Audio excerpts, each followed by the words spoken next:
begini Pak Paul. Saya teringat cerita tentang, maaf ya, ini agak nyerempet ke cerita Sambo ya Pak Paul ya. Eh, kan di situ dikatakan Sambo merekayasa ya dengan kejadian perkasa sebenarnya. Nah, saya teringat tentang kisah, ada dua kisah di Alkitab Pak Paul yang merekayasa terjadinya hal yang sama ya, hampir mirip lah gitu. Yang pertama itu kita cerita ambil dari kisah Daud di mana dia mengambil istrinya Uria ya, Bathsheba itu. Nah, yang kayak juga yang kayak penasaran ini soal si Kain dan Habel ini, Pak Paul. Ini itu saksinya siapa Pak Paul begitu? Nah, kan di situ jelas-jelas di Alkitab dikatakan bahwa Allah membilang kepada Kain bahwa darah adikmu telah berteriak-teriak kepadaku. Nah, itu saya penasarannya Pak Paul. Gimana menanggapi dari dua kisah Pak Paul? Terima kasih Pak Paul.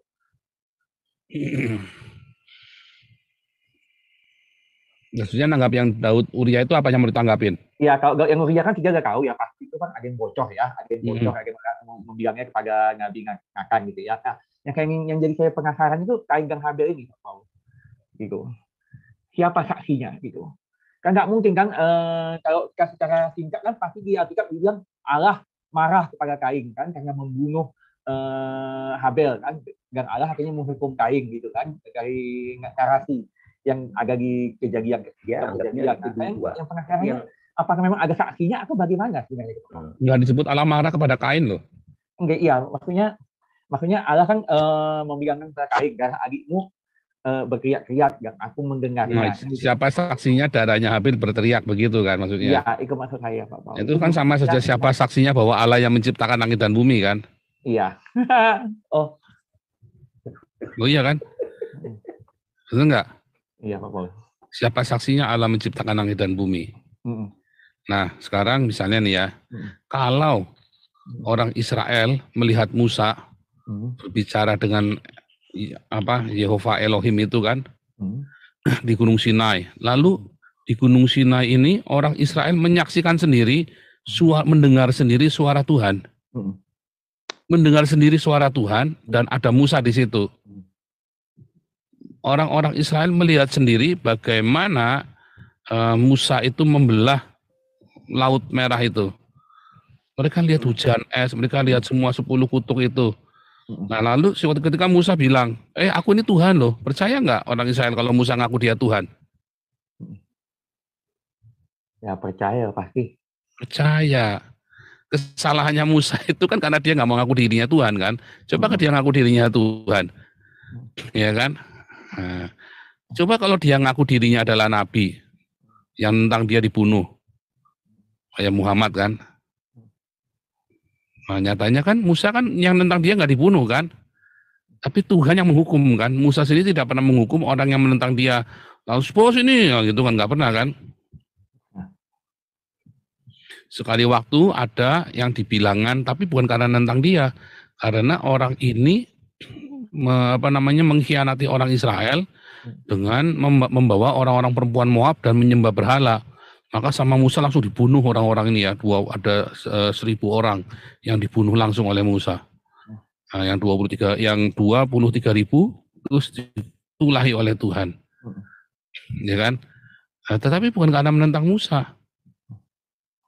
Coba kalau Musa langsung ngaku-ngaku pasti terima. Nah, sekarang kalau seorang yang membelah laut aja dan melihat orang-orang ini melihat bagaimana Yehova Elohim melihat Musa.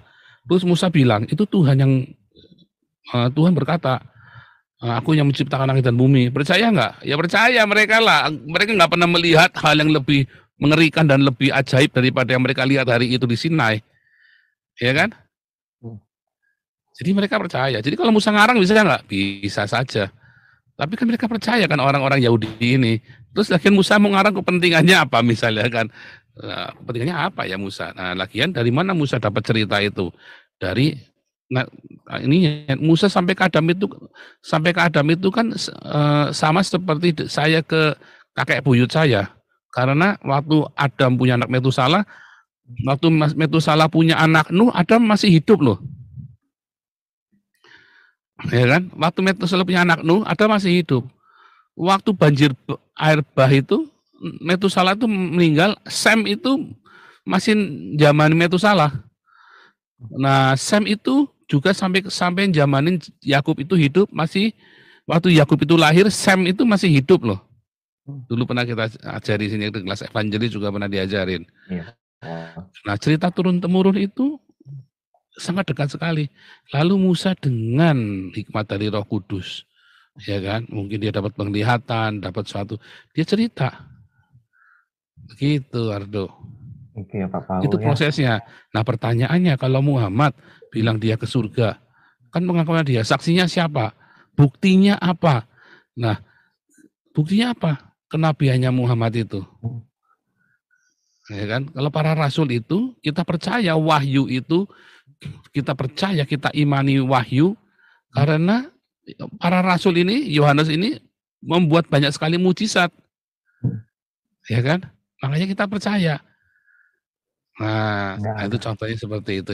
Jadi, sebelum orang-orang ini menjadi nabi, ya orang-orang ini diakui sebagai nabi karena dia sudah melakukan banyak sekali perkara-perkara ajaib, sehingga yang dia ngomong, ya dipercaya, dan sementara dia ngomong pun banyak yang sudah kejadian, nah sehingga dipercaya. Begitu, itu prosesnya begitu, proses pewahyuan itu.